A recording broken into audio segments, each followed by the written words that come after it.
The midnight visitor. Have you ever gotten the feeling something was a bit off, but you couldn't quite put your finger on what exactly it was that was off? You just knew it in your gut that something wasn't quite right. Well, sometimes it's more than just a feeling, it's a fact. Last spring my family was moving into a new house. I really liked this one. It was definitely a step up from our old house. This new house was bigger and nicer, more space for all of us. But looks aside, the house just felt off. There was something strange about it. I had tried to communicate my worries to my family, but they just chalked it up to anxiety about being in a new place and leaving behind the house I had always known. Sometime after we had gotten settled in and the house was starting to feel more like our home, me and my sister decided to stay up late watching TV because a particular episode of a show we had been waiting for was due to come on.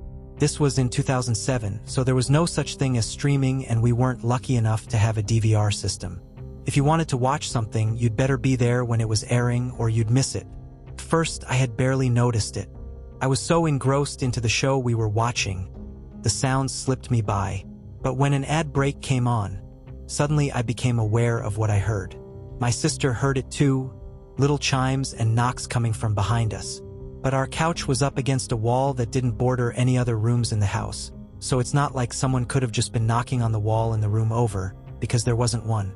At that point, it had gotten late enough that our dad came around to tell us to go to bed. It was the weekend, but he didn't want us getting our sleep schedules too messed up because the school year wasn't quite over yet. We knew that our dad wasn't going to budge on this, so rather than arguing or complaining about it, we pretended to fall asleep. Then, when we were sure our dad had turned in for the night and gone to bed, we got back up and continued watching TV. Not long after this, though, to our dismay, our eyes grew heavy and we started getting tired. We finished the episode we were watching, and then we headed to bed. Later in the night, after I had been asleep for a few hours, I was awoken by something. Not yet ready to wake up, I groggily looked over at the clock beside my bed. It read 4:15 a.m. Annoyed, I turned over and tried to go back to sleep. As I started to fall back into my slumber, in that half-awake, half-asleep state, I saw a man in a black suit at the end of my bed near the door. Strangely, I wasn't afraid. I assumed I had fallen asleep and was dreaming. But this was such a strange dream. I would close my eyes and open them again, and he would still just be standing there, menacingly. Eventually, I must have fallen asleep because before I knew it, the sun was shining into my room through the windows and it was already morning. The next morning, I thought about what happened. I wasn't sure if I had been dreaming or awake when I saw the man in my room.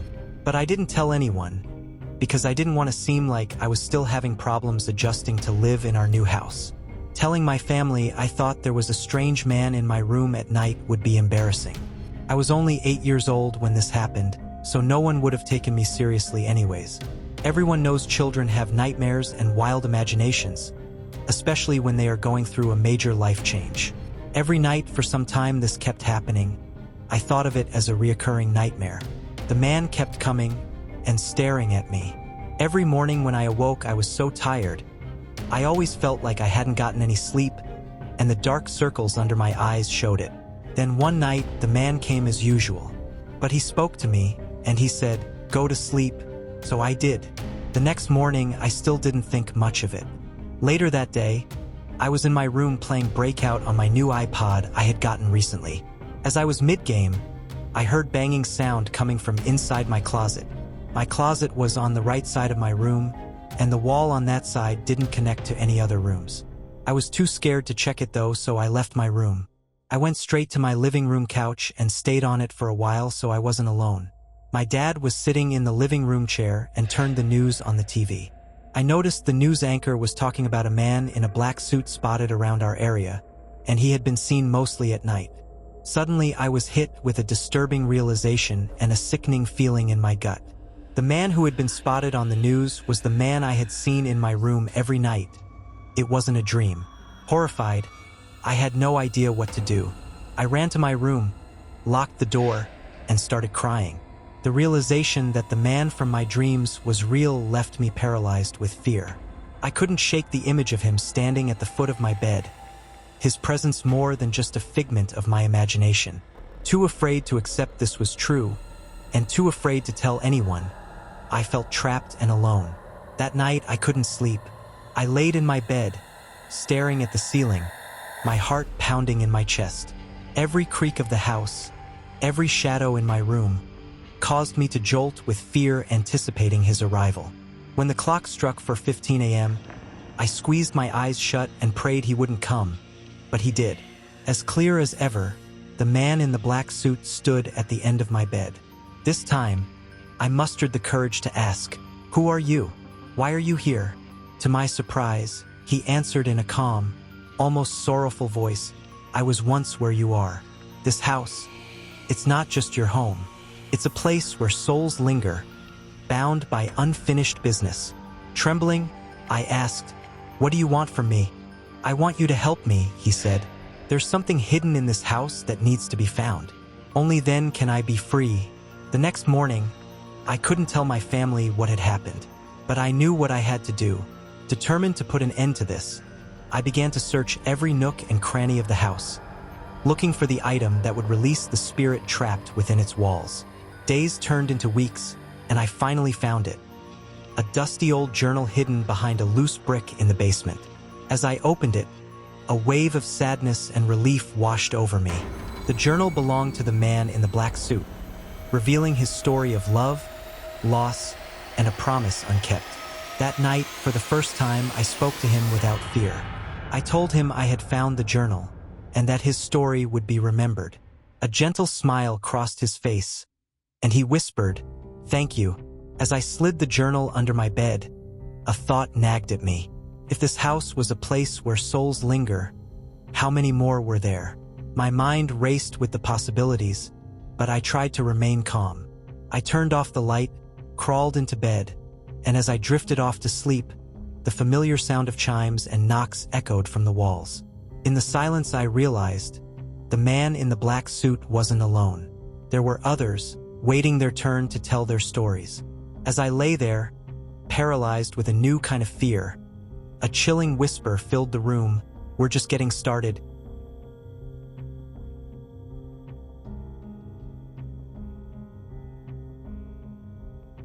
The Mimic.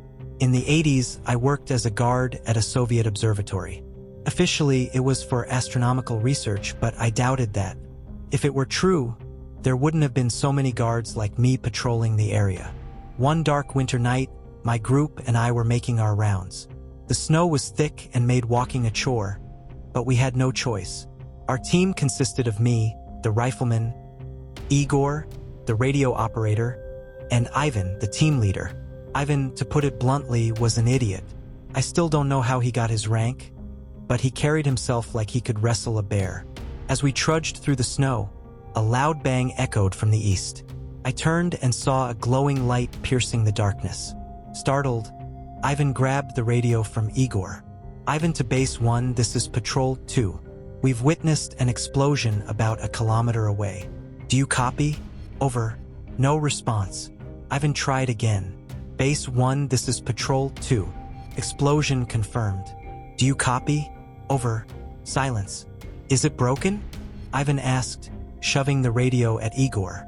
Igor crouched down, fiddling with the device. "Doesn't look like it. Everything seems fine. Then why the hell isn't it working?" Ivan growled.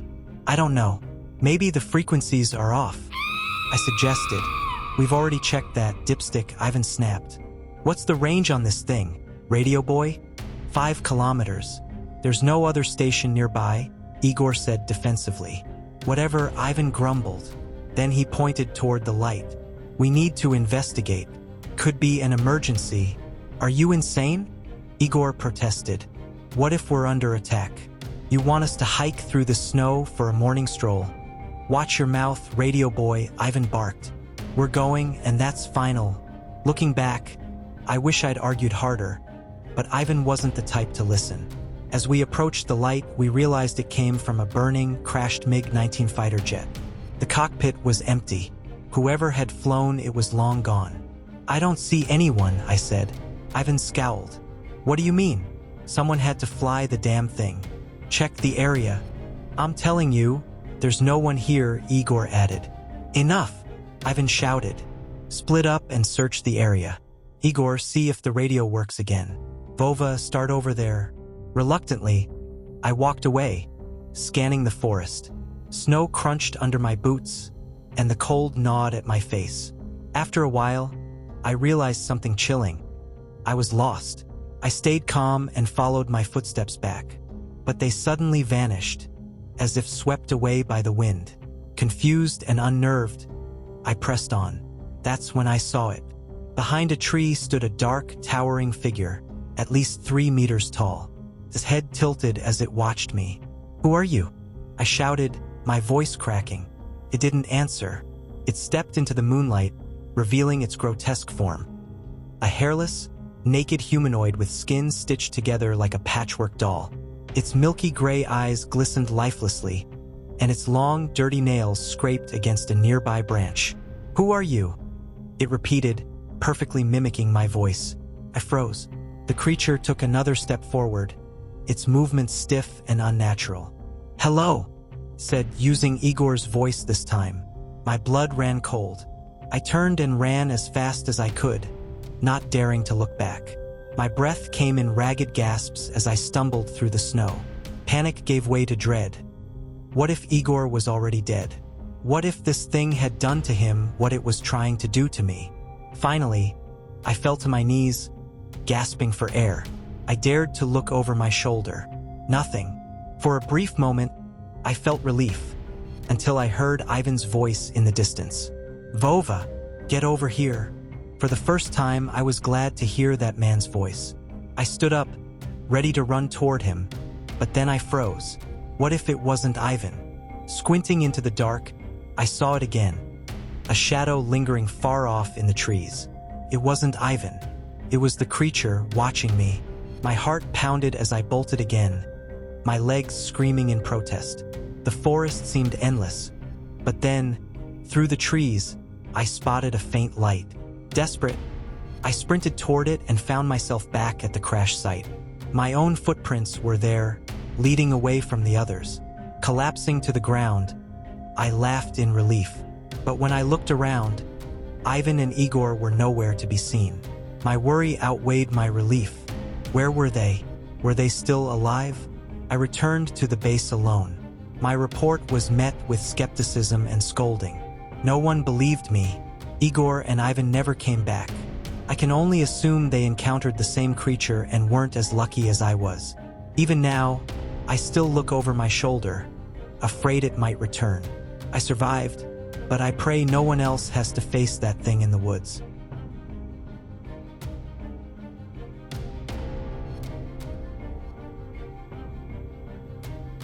The last shift.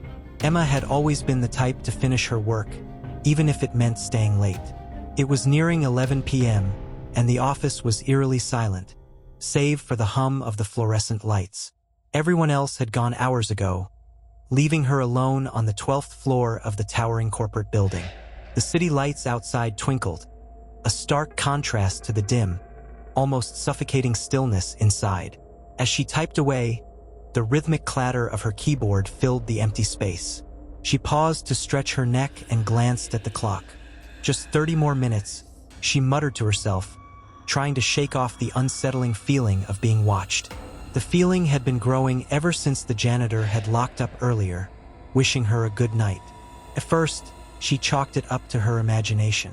After all, late nights and silence could play tricks on anyone. But then she heard it, a faint click down the hall. Emma froze, her fingers hovering over the keyboard.